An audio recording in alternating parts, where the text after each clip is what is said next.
Guys, so first video. So first you go here and then you click video for create.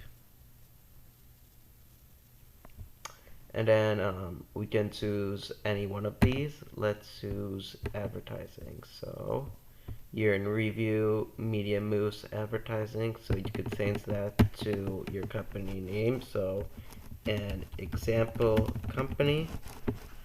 And then let's go to elements. So here, let's see featured elements.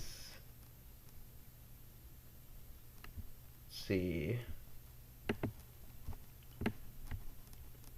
Here you could see if you could blend this in a bit. You could change the colors if you want, or you could actually just do this. Mess around with the transparency a bit. And then here is something you could do, so you could change the font. So I talked about changing the fonts a lot in my previous Canva tutorials. So you could make the fonts match, but I wouldn't recommend that. Here I would recommend actually highlighting a year in review, like so.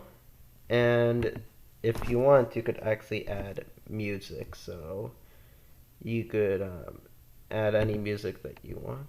So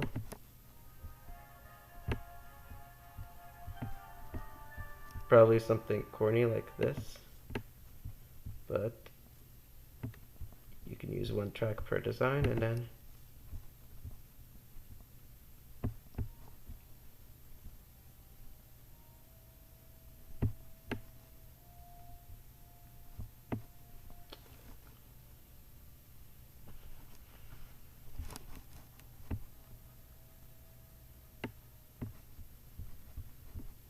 and that was your first video.